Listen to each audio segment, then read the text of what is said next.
వాజ్పేయి గారు 4 లైన్ చేశారు, అది బాగానే ఉంది. మోడీ గారు ఇప్పుడు ఇంప్లిమెంట్ చేస్తున్న నేను పార్టీకి మంచి చేసినా చెడు చేసినా భజన కొట్టే వ్యక్తిని కాదు.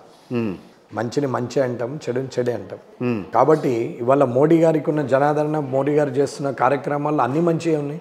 మీరు ఈ రకమైన సామాజిక స్పృహతోనే మీతో ఇంతసేపు మాట్లాడుతున్నట్ట నాకు తెలుస్తుంది. ఈ రకమైన సామాజిక బాధ్యతతోనే మీరు ప్రజల్లోకి వెళ్తుంటారు కదా. 100%. అందుకనే మీకు మిమ్మల్ని ఆదరించారని చెప్పి నాకు అనిపిస్తుంది. ఖచ్చితంగా. ఇప్పుడు నేను ఇక్కడనే కూర్చున్నా, ఇదే కాలు మీద కాలేసి కూర్చుంటే మీకు ఎట్లుంటుంది, ఇదే కాలు దగ్గర పెట్టుకొని కూర్చుంటే మీకు ఎట్లుంటుంది. అవును, అంతే. అది ఒక్కటి ఆలోచించుకుంటే అన్నీ ఎట్లుండాలనో అర్థమవుతుంది. నేను ఎదుటి వాళ్ళకు కన్వీనియంటా ఇన్కన్వీనియంటా అనేది మనకే తెలుస్తుంది. ఇదే కాలు దగ్గర పెట్టుకుని వల్ల కాలు మీద కాలేసుకొని ఊపుకుంటా మాట్లాడితే మీరు ఇంత ప్రశాంతంగా ఇంటర్వ్యూ చేయలేరు. మిమ్మల్ని పింఛ్ చేస్తుంటుంది. అది లేదు అట్లా ఉండదు. పింఛ్ 100% చేస్తుంది అది. అంతే, అది ఉమెన్ సైకాలజీ. అది నేను దీనికి అతీతం అనేటోళ్ళు ఎవ్వరూ లేరు. నేను కూడా మీరు మాట్లాడే విధానం, మీ బాడీ లాంగ్వేజ్, మీకు ఐ వ్యూ, నేను చెప్తున్నది ఎంతవరకు బిలీవ్ చేస్తున్నారు. హాఫ్ ఆఫ్ ద ఇంటర్వ్యూలో నేను డల్గా ఉన్నది మీరు గమనించారు, హాఫ్ ఆఫ్ ద ఇంటర్వ్యూలో నేను యాక్టివ్ అయినా.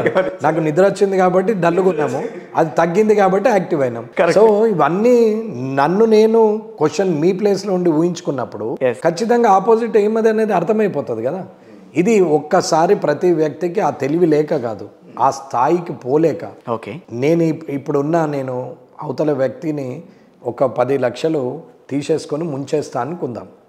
ఆ వ్యక్తి ఏమనుకుంటాడు, నేను ఆ జాగాలు ఉంటే ఏమనుకుంటా అంటే వీడు నా పైసలు ముంచండి, వీనికి మంచిది అవుతుందా, వీనికి కుటుంబానికి మంచిగా అవుతుందా, వీని భార్య పిల్లలకి మంచిగా అవుతుందా అని అనుకుంటా అనేది ఆలోచించినప్పుడు అమ్మో ముంచద్దురా అని నాకు ఆలోచన వచ్చేస్తుంది. ఏంటంటే ఆపోజిట్లో కూర్చుండి ఒక్కసారి ఈ చైర్ కాదు నాది ఆ చైర్ అనుకున్నప్పుడు ఖచ్చితంగా వస్తుంది.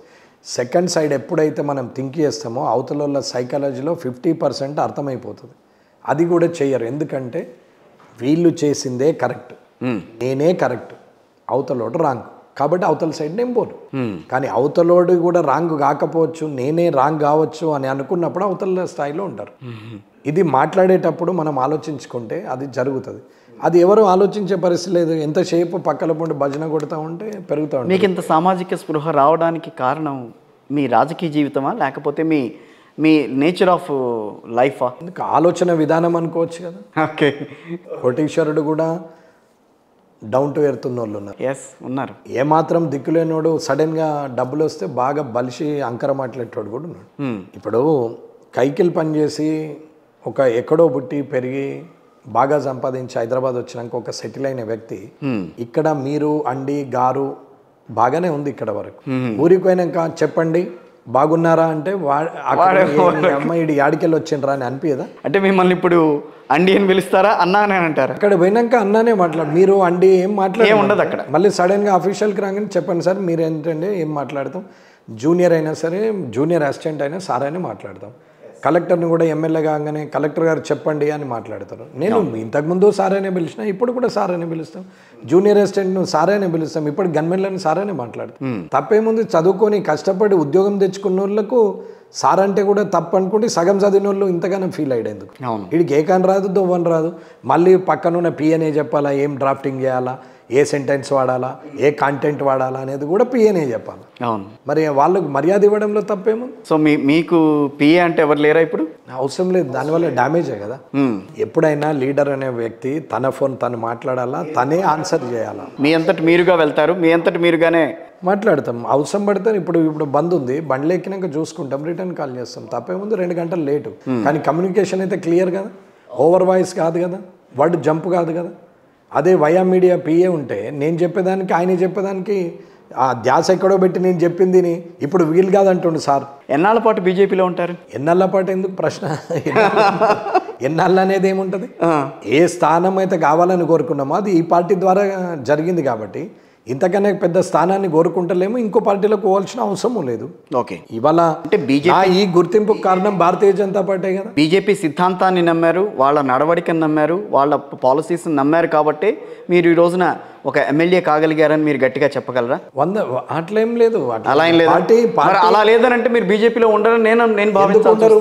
అట్లేముంటది, వ్యక్తిగా ఉండదా? వ్యక్తిగా ఉంటది కదా. ఓ వ్యక్తి ఖచ్చితంగా ఆలోచిస్తాడు కదా.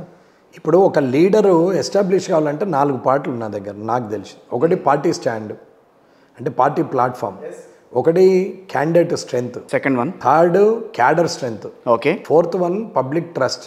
ఈ 4 చేసిన వాడు 3, 4 మీ చేతిలో ఉన్నాయి ఇప్పుడు ఈ రోజున. మొదటిది కూడా మన చేతుల్లోనే ఉంటుంది. ఎందుకు ఉండదు?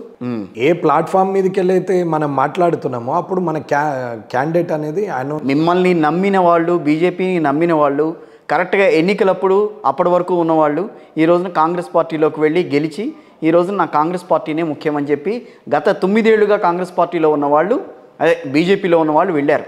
మీకు తెలుసు ఆ విషయం, నేను మళ్ళీ పేరు అనే బయట. బట్ ఏంటి వాళ్ళకి నచ్చింది ఏంటి, మీకు నచ్చింది ఏంటి బీజేపీలో? ఏమో వాళ్ళకి ఏది నచ్చలేదో. నేను మాత్రం వ్యక్తిత్వాన్ని నమ్ముతా, వాళ్ళకేమో పరిస్థితిని నమ్ముతున్నట్టున్నారు. పరిస్థితి ఒక్కొక్కసారి దైవాన్ని అదే పరిస్థితి రేపు మీకు రమణారెడ్డి గారికి వస్తే రాదు. ఎందుకు వస్తుంది? నేను వ్యక్తిగా గట్టిగా ఉన్నప్పుడు, జనంలో ఒక వ్యక్తిగా ఉన్నప్పుడు నాకెందుకు ఆ పరిస్థితి వస్తుంది? వెంకటరమణారెడ్డి అనే వ్యక్తిని పక్కన పెట్టాలన్న ఆలోచన పార్టీకి వచ్చే విధంగా నేను నడవడికే ఉండదు. వెంకటరమణారెడ్డి కన్నా మించిన వ్యక్తిని తేవాలనేంత తక్కువ పని నేను చెయ్యను.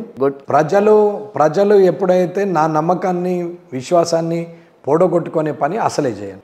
కాబట్టి ఈ 3 జరిగినప్పుడు నేను వేరే పార్టీకి పోవాల్సిన అవసరం ఏముంది?